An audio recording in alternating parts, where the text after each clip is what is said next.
I started in 1999, 98 actually. So I've been doing it not every day, on and off. It's one of my shows I do. And I've been doing it on and off for about 10, 11 years. I thrust the sword in, and then I pushed it in deeper and deeper, and then the sword was firmly in, and the audience actually gasped in that time. And then I took my foot, put it on Claudius's chest, and then pulled it out. The idea came when I had just done a large production. It's lovely to be with your friends and colleagues, and I enjoy that. But I found at the same time, as I was getting older, to start again with loads of actors, acting with loads of actors, dealing with loads of actors. And I thought, maybe I'll have a time when I'm just by myself. Just relax, be alone. This was Iago, the villain in Shakespeare's Othello, of course.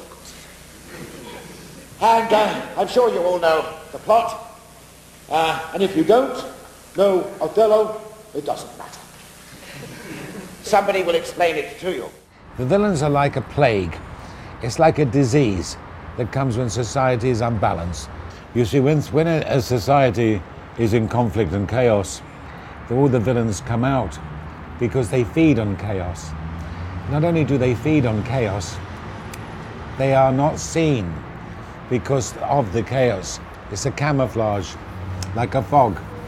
And we see it now in Greece with economic chaos. Suddenly we're seeing all the people who pay no tax.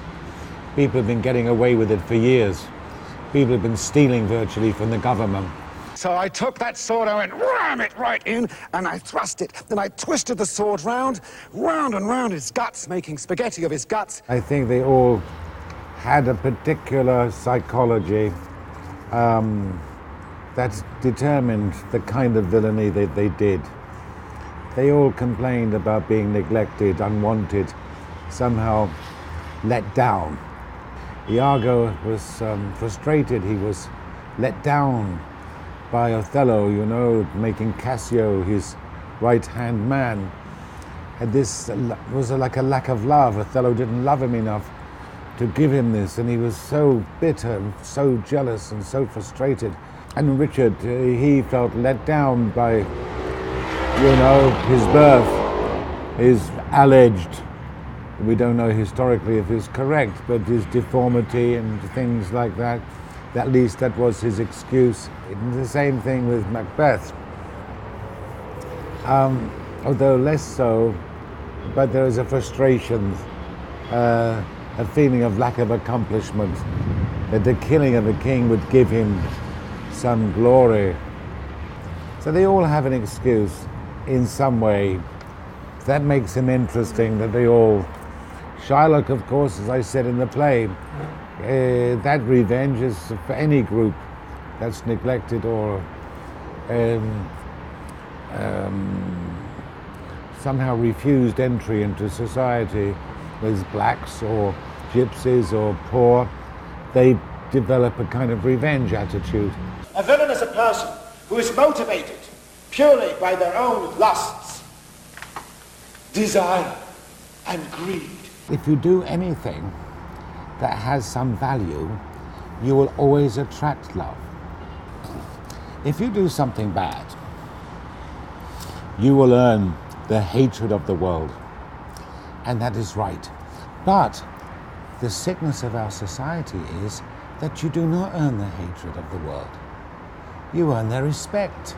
A villain is someone who perhaps has not received humanity in his life, and therefore can give none out. Like an undernourished tree can only give off bad fruit, so a villain can only give off bad reputation. He lost his self-respect. That's an awful thing to happen, to lose your self-respect. If you're not respected, if you're not loved for who you are, then you force the situation. You try to gain power. Men who are not loved, they try to get as much money as possible. Their power, they buy it. So, lack of love will often inspire men or women to search for power in what way they can. But you see, power has that effect. And you see it more than ever in the press. How many of you have lost your self-respect? I have lost my self-respect many times. Yes, if a critic decides to write about me a little bit unfairly, I lose my self-respect.